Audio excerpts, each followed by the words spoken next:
Hello दोस्तों।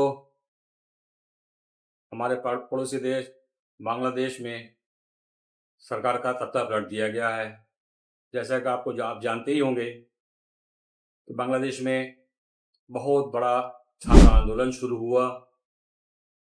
ये छात्र आंदोलन पहले अपनी डिमांड ये थी उनकी कि जो सरकार ने फ्रीडम फाइटर्स के लिए के ख़ानदान वालों के लिए जो 30% का रिजर्वेशन रखा था, उसके खिलाफ भी ये पहले आवाज़ उठा रहे थे गवर्नमेंट के खिलाफ में। लेकिन ये आंदोलन शुरू में तो ये ढाका यूनिवर्सिटी से शुरू हुआ, बांग्लादेश के किसी कॉलेज यूनिवर्सिटी से शुरू हुआ और ये आंदोलन धीरे-धीरे आहिस्ता-आहिस्ता करते हुए पूरा बांग्लादेश में फैल गया। बाद में पूरे बांग्लादेश में फैलने के बाद से ये आउट ऑफ कंट्रोल होना शुरू हुआ आहिस्ता-आहिस्ता करके। तो दोस्तों, स्वागत है आपका हमारे चैनल पैगाम आज तक में। मैं हूं सैयद इकबाल, आपका स्वागत करता हूं। हमारे पड़ोसी बांग्लादेश में सरकार का तख्ता पलट दिया गया है और वहाँ गवर्नमेंट मिलिट्री ने टेक ओवर कर लिया है। पिछले दिनों बांग्लादेश में ढाका यूनिवर्सिटी से एक आंदोलन शुरू हुआ था सरकार के खिलाफ में, जो आहिस्ता आहिस्ता करता पूरा बांग्लादेश में फैल गया।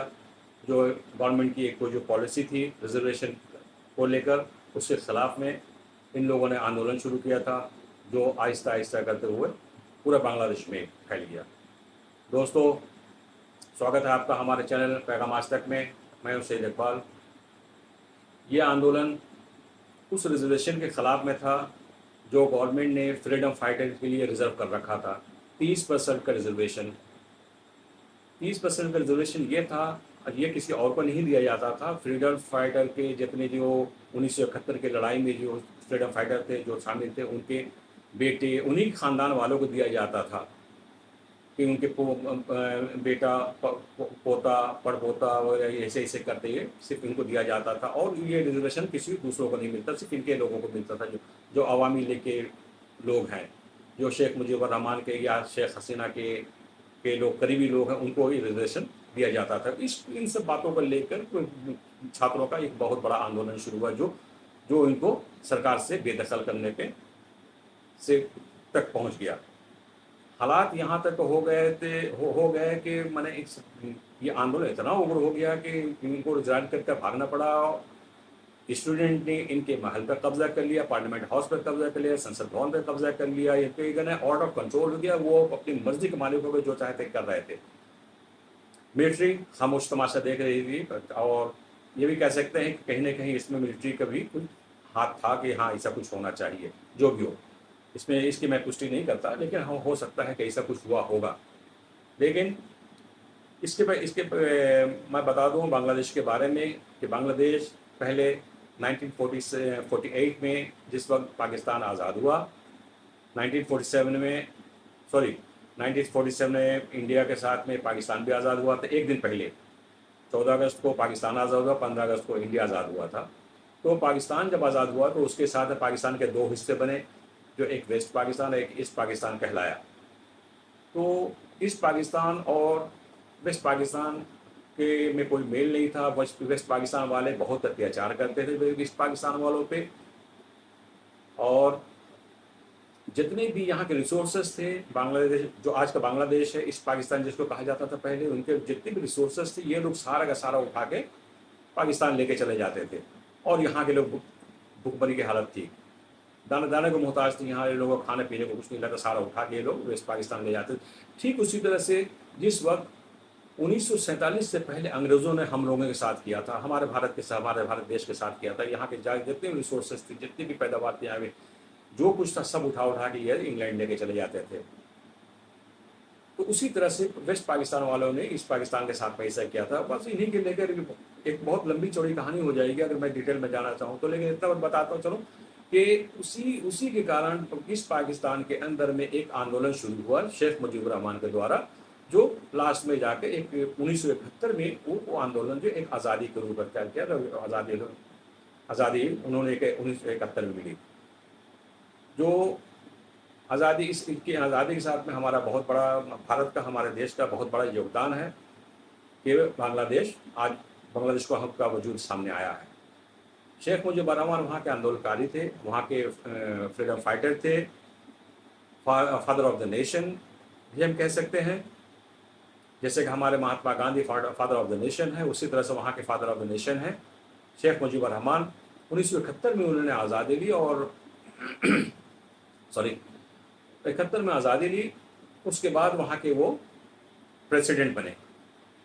प्रेसिडेंट बनने के बाद से 1972 में एक कानून लाया उन्होंने कि जितने भी फ्रीडम फाइटर थे उनके लिए एक 30% का एक रिजर्वेशन इन्होंने रखा कि ये रिजर्वेशन इनके लिए रिजर्व है। तो वो रिजर्वेशन ये होता, वहाँ तक तो कभी कभी किसी को कोई ऑब्जेक्शन या एतराज़ नहीं था। लेकिन जब ये बात सामने आई कि इनके पोते पड़पोते या उनके पूरे खानदान वालों को ये रिजर्वेशन दिया जाएगा, और ये भी बात सामने से आई कि ये रिजर्वेशन था जो उनकी ही फैमिली के लोग, उनके जो करीबी लोग थे, शेख मुजीबुर रहमान या शेख हसीना के या अवामी लीग के जो लोग थे, उन्हीं लोगों को ये फैसिलिटी दी जाती थी। तो इन सब के कारण पूरे बांग्लादेश में स्टूडेंट ने एक आंदोलन छेड़ा। जब ये आंदोलन पूरे बांग्लादेश में फैला और जब ये भी बहुत उग्र हो गया, बहुत भयानक रूप अख्तियार कर गया, तब बांग्लादेश की ये जो अभी जो प्राइम मिनिस्टर थी शेख हसीना, इन्होंने बहुत ही अब शब्द प्रयोग किया इन आंदोलनकारियों के विरुद्ध। इन्होंने उस छात्रों को आतंकवादी, देशद्रोही और रज़ाकार एक शब्द है जो बांग्लादेश में एक गद्दार की तरह से कहा जाता है। रज़ाकार का मतलब होता है एक खिदमत सेवा करने वाला रज़ाकार जो। लेकिन उस वक्त जब 71 की लड़ाई चल रही थी, आज़ादी की लड़ाई चल रही थी, तो वहाँ कुछ लोग ऐसे थे जो पाकिस्तान का फेवर कर रहे थे, बांग्लादेश की आज़ादी के अगेंस्ट में थे, जो फेवर करते थे कि हम नहीं, हम पाकिस्तान को सपोर्ट करते हैं, और जिसको रज़ाकार कहा जाता था, उन लोगों की भाषा में रज़ाकार कहा जाता था। तो उसी समय से, उस वक्त से ये रज़ाकार शब्द बांग्लादेश के अंदर एक गद्दार की तरह से माना जाने लगा।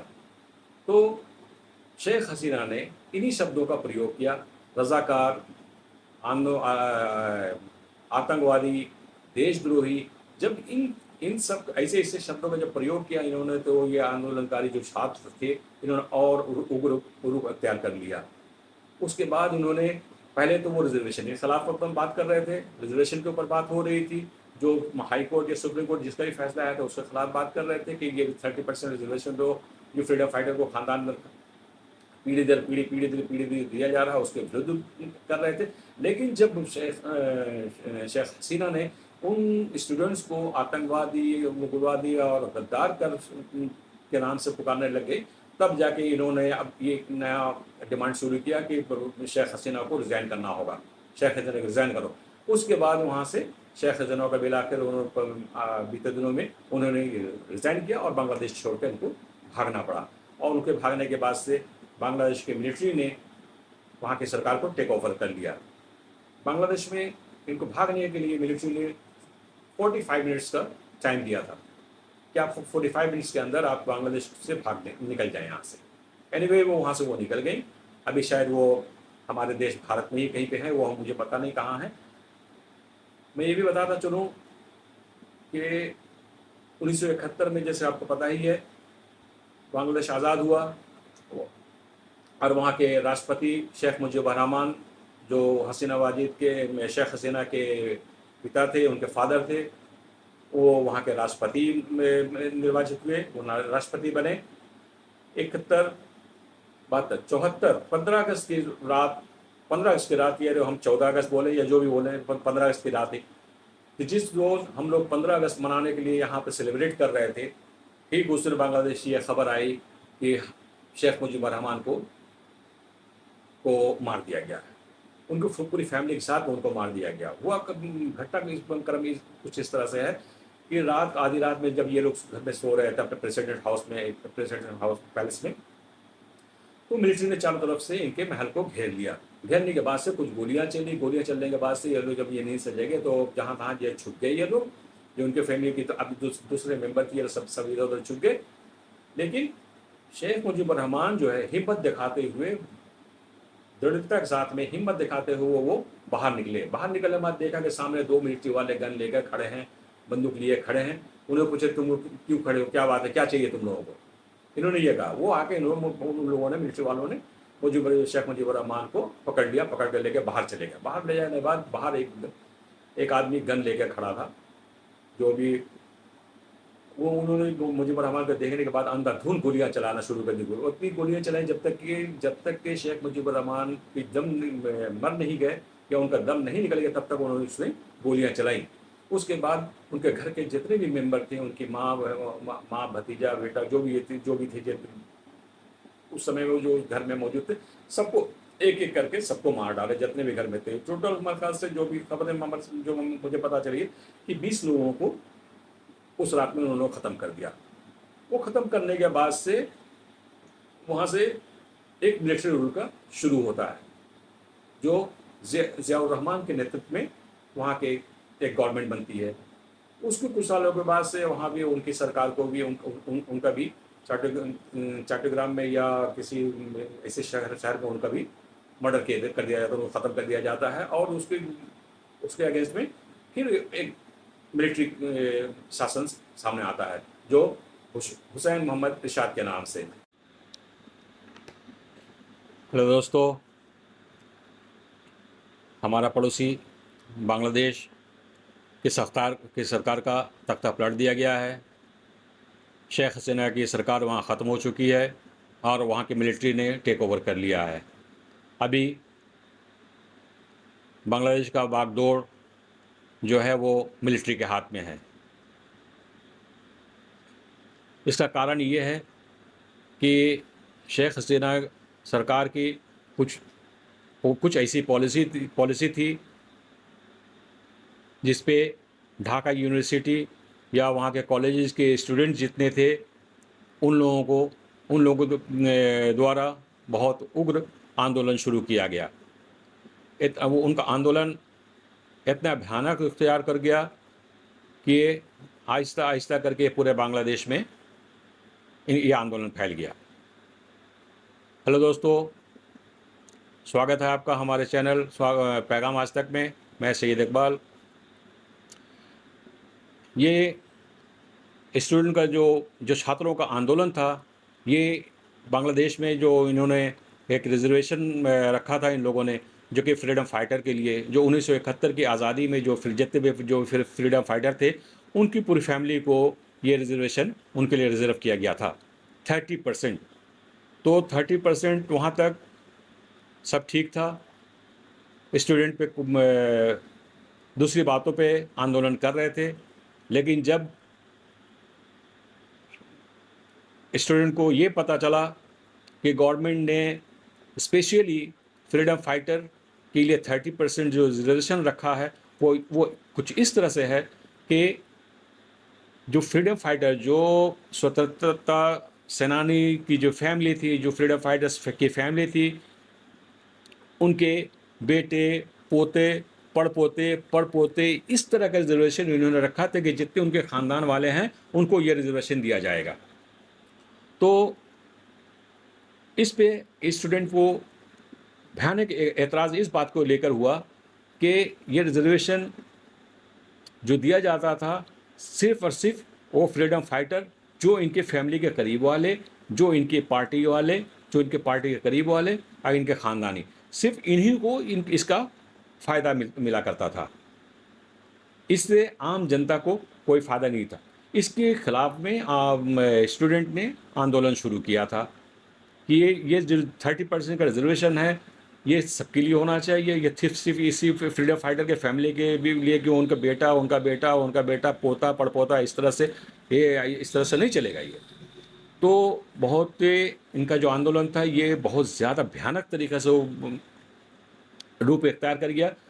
उसके बाद जब ये इनके कंट्रोल, शेख हसीना जो वहाँ की प्राइम मिनिस्टर थी उस समय में, इनके कंट्रोल से जब बाहर हो गया ये वहाँ, तब उन्होंने स्टूडेंट के ख़िलाफ़ में कुछ ऐसे बयानात दे दिए जो इन्होंने कहा कि ये जो आंदोलनकारी हैं ये लोग आतंकवादी हैं, ये लोग उग्रवादी हैं, गद्दार हैं।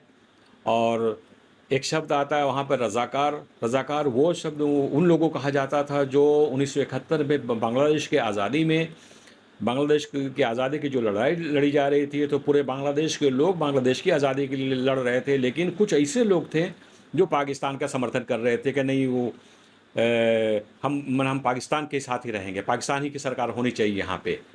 बांग्लादेश के खिलाफ थे वो लोग, तो उन्हें रज़ाकार कहा जाता था। तो उस वजह कर ये रज़ाकार शब्द जो है, जो रज़ाकार शब्द जो है, वो बांग्लादेश में एक गद्दार नाम से पहचाना जाने लग गया। तो यही शब्द का उन्होंने स्टूडेंट के खिलाफ में ये इस्तेमाल किया कि ये स्टूडेंट लोग जो हैं गद्दार हैं, देशद्रोही हैं, आतंकवादी हैं। जब इन शब्दों का इन्होंने इस्तेमाल किया, उसके बाद से वहाँ के जो स्टूडेंट थे वो उग्र हो गए। और उसके बाद से इनका, इसके पहले इस आंदोलन में इसके पहले गवर्नमेंट के खिलाफ में कोई कुछ नहीं था इनके। तब जब इन्होंने उसको गद्दार आतंकवादी का कह दिया, तब उसके बाद से उन्होंने ये कहना शुरू कर दिया कि हसीना वाजिद को रिज़ाइन करना होगा, सत्ता छोड़ो तुम। तो ये सत्ता छोड़ने वाली जब बात आई, तो इसके पहले मैं आपको ये बता दूं कि शेख हसीना को ये बात समझ में नहीं आई, उसको समझ नहीं पाई इस आंदोलन को, वो इसकी गहराई को, कि ये आंदोलन कहाँ तक जा सकता है, किस हद तक जा सकता है। उनको ये समझ में नहीं आया कि ये इतना ये आंदोलन जो है इतना भयानक रूप इख्तियार कर रहा है कि हमारी सरकार को उलट सकता है।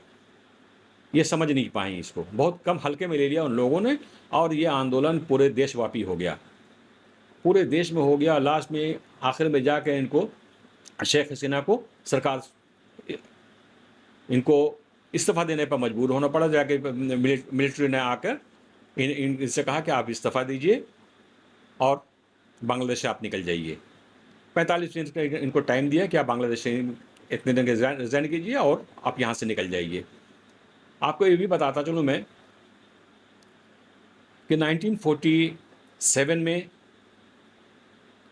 14 अगस्त 1947 को पाकिस्तान आज़ाद हुआ था, इंग्लैंड से आज़ाद हुआ था, जो कभी भारत का हिस्सा था, लेकिन इंग्लैंड से उसको आज़ादी मिली और पाकिस्तान के दो हिस्से बने, वेस्ट पाकिस्तान और ईस्ट पाकिस्तान, जो आज के दौर में हम जिसके बांग्लादेश के नाम से जानते हैं। बांग्लादेश बनने का अहम मेन कारण ये है कि बांग्लादेश वेस्ट पाकिस्तानियों का बांग्लादेश ईस्ट पाकिस्तानियों पर अत्याचार, बहुत ज़्यादा जुल्म था उन लोगों का, बहुत ज़्यादा अत्याचार था यहाँ पे। और जो अपनी मनमानी करते थे, मारना पीटना ये वो, मैं शब्दों में मैं नहीं बता सकता, लफ्ज़ों में मैं बता नहीं सकता आपको कि ये कितने जुल्म थे यहाँ पे उन लोगों के, पाकिस्तानियों के। तो जितने भी यहाँ के रिसोर्सेज थे, जो भी यहाँ की पैदावार थी, सब ये पाकिस्तानी जो वेस्ट पाकिस्तान वाले सब उठा के लेके चले जाते थे। नतीजे के तौर पे ये था कि जो यहाँ वाले थे, जो ईस्ट पाकिस्तान जो अभी का बांग्लादेश है, ये लोग यहाँ के भूखे भूखे मरने की नौबत आ गई थे, बहुत बुरे हालात में चले गए थे। तब जाके यहाँ के बांग्लादेश में शेख हसीना के वालिद, उनके पिता जो हैं, वो उन्होंने बांग्लादेश की आज़ादी के लिए आवाज़ उठाई, जो मिलाकर जाके इंडिया की मदद से, जो तत्कालीन भारत के प्रधानमंत्री श्रीमती इंदिरा गांधी जी के समर्थन से आज बांग्लादेश का वजूद सामने आया। बांग्लादेश को आज़ादी मिलने के बाद वहाँ के राष्ट्रपति शेख मुजीबुर रहमान बने,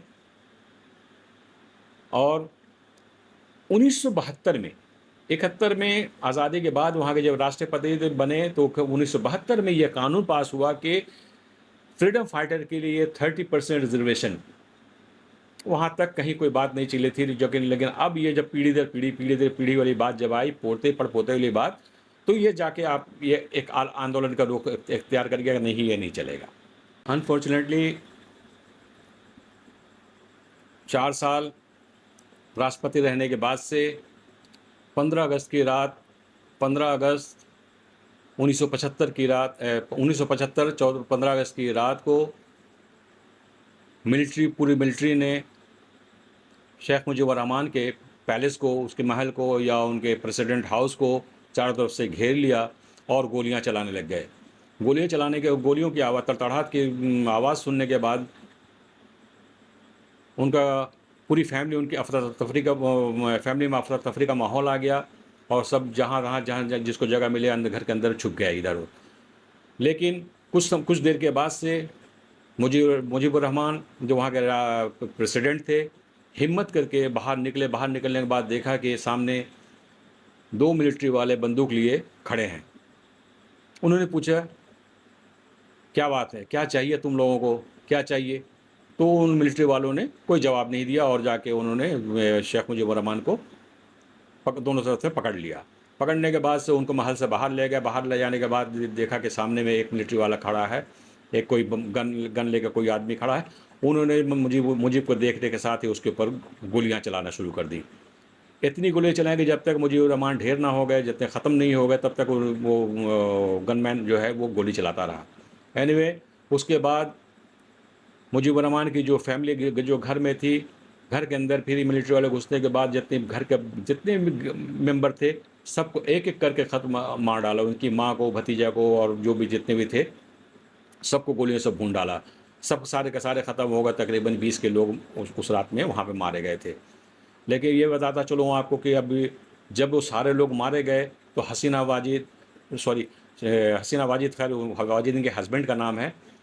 ये भी बताता चलूँ कि इनके हस्बैंड का नाम है वाजिद, और भी आगे पीछे कुछ नाम होगा, लेकिन इनके हस्बैंड को आज तक किसी ने देखा नहीं, किसी ने सुना नहीं इसके बारे में, और शेख हसीना के नाम से ही जाने जाती हैं ये। और शेख हसीना ने आज तक अपने हस्बैंड को कभी सामने नहीं लाया, कभी किसी को इंट्रोड्यूस नहीं कराया, किसी को दिखाया नहीं।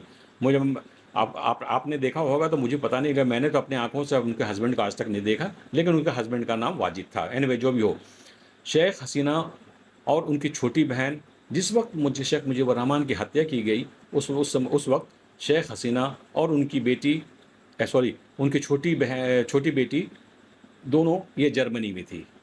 वहाँ इनको खबर मिलती है कि उनके पिता की हत्या कर दी गई है।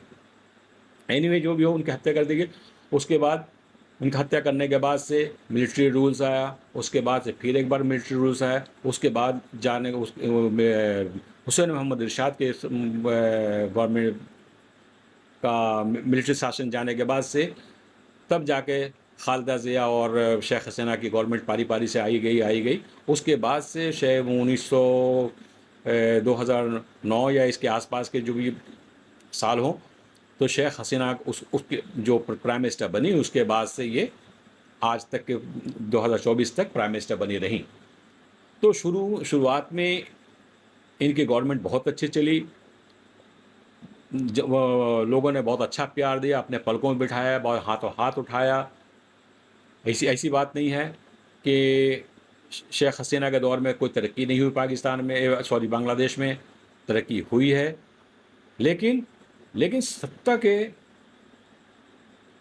सत्ता सुख और उसके घमंड में ये आहिस्ता करके ये एक बांग्लादेश में तानाशाह का रूप इख्तियार करने लग गई।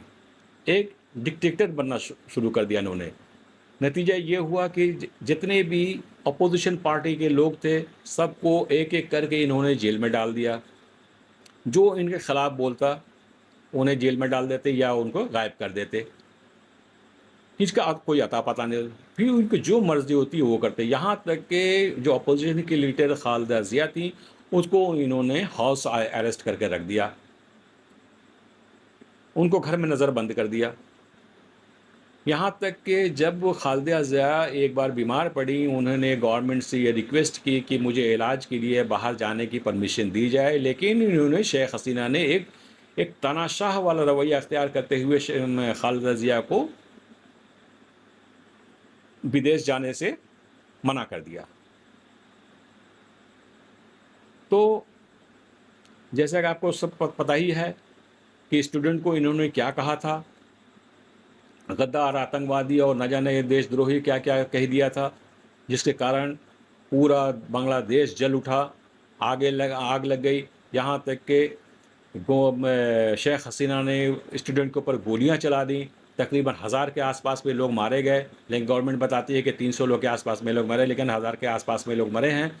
और स्टूडेंट का आंदोलन इतना उग्र था कि आप ये अंदाज़ा लगा सकते हैं कि पूरा स्टूडेंट ने एक पुलिस स्टेशन के ऊपर हमला करके वहाँ के 30 पुलिस वालों को मार डाला इन लोगों ने, और उसके बाद पुलिस स्टेशन को आग लगा दी। तो ये जो आंदोलन था, ये जो एजिटेशन था, ये जो एहतजाज था, ये आउट ऑफ कंट्रोल हो गया था गवर्नमेंट से, जो कि और गवर्नमेंट के बस की बात नहीं थी।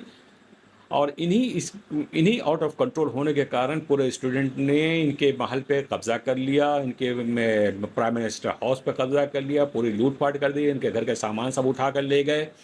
जो भी जिस तरह से हमने इसके पहले श्रीलंका के अंदर देखा था कि वहाँ की जनता ने, वहाँ के आवाम ने, जब वहाँ के तख्ता पलट हुआ तो वहाँ के आवाम ने पूरे महल पे कब्जा कर, प्रेसिडेंट हाउस पे कब्जा कर लिया था। उनके घर के जितने सामान थे लूट लिए थे, उनके घरों पे भी था। जो भी हो, बांग्लादेश की बात करते हैं। बांग्लादेश के हालात अब ये हैं कि जब इन्होंने शेख हसीना से स्टूडेंट ने इस्तीफ़ा मांगा, इस्तीफ़ा देने के बाद से आज मिलिट्री वालों ने बांग्लादेश में, सॉरी मैं बताना चाह रहा था ये कि पहले ये रिजर्वेशन की बात जो कर रहे थे, रिजर्वेशन की बात करते करते जब इन्होंने स्टूडेंट्स को गद्दार और देशद्रोही और आतंकवादी ये सब कहना शुरू किया, तो पूरे स्टूडेंट ने पूरे बांग्लादेश में ये आवाज़ उठने लगे कि हसीना वाजिद को, शेख हसीना को रिज़ाइन करना होगा, सत्ता छोड़ना होगा। उसके बाद शेख हसीना ने रिज़ाइन किया। मिलिट्री ने उनसे कहा कि आप रिज़ाइन कीजिए और 45 मिनट के अंदर बांग्लादेश छोड़ के चले जाइए आप। तो इस तरह से करके बांग्लादेश में एक तानाशाह, एक डिक्टेटर का रूल्स ख़त्म हुआ।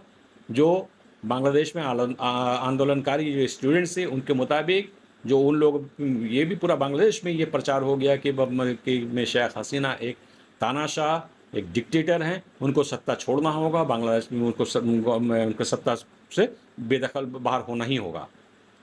मिलाकर उन्होंने हसीना वाजिद को सत्ता से बाहर कर दिया। सत्ता से बाहर ही नहीं किया, पूरे देश से बाहर कर दिया। जो आज जो एग्जाइल की ज़िंदगी जीने के लिए मजबूर हुई, आज शायद जो जानकारी है उसके मुताबिक शायद वो भारत में ही है। एनीवे जो कहीं भी हो, उससे हमको मतलब नहीं है कि लेकिन बांग्लादेश के जो हालात हैं वो अभी के टाइम में बहुत ही ख़राब हालात हैं बांग्लादेश में। लेकिन आने वाले दिनों में ये हालात कब तक बने रहते हैं, क्या होता है नहीं होता है, ये नहीं कहा जा सकता है। लेकिन गवर्नमेंट ने एक गवर्नमेंट देने की, सॉरी मिलिट्री ने एक एंतरिम गवर्नमेंट देने की बात कही है कि सब पार्टी को बुला के हम सब मीटिंग करके एक गवर्नमेंट बना के उनको सत्ता सौंप देंगे। लेकिन ऐसा कभी हुआ नहीं है। किसी मिलिट्री वाले ने कू किया हुआ और वो इतनी आसानी से किसी को सरकार सौंप देंगे, सत्ता सौंप देंगे, कुर्सी सौंप देंगे, ऐसा कभी हुआ नहीं है। एनीवे जो भी हो, तो आने वाले दिनों में देखें बांग्लादेश के क्या हालात होते हैं, बांग्लादेश किसको करवट बैठता है। लेकिन अभी के टाइम में बहुत हालात ख़राब है। मैं अपने तरफ से ये चाहूँगा कि बांग्लादेश में शांति बनी रहे, जो भी सौहार्द है जो भी सब बना रहे, शांति और पुरसुकून ज़िंदगी गुजारें ये लोग। और जो भी आंदोलन है वो ख़त्म हो जाए, मिलिट्री हो या कोई भी हो, सब खुश रहें, सब अच्छे से रहें। तब मिलते हैं आपको अगले वीडियो में, तब तक के लिए जय हिंद।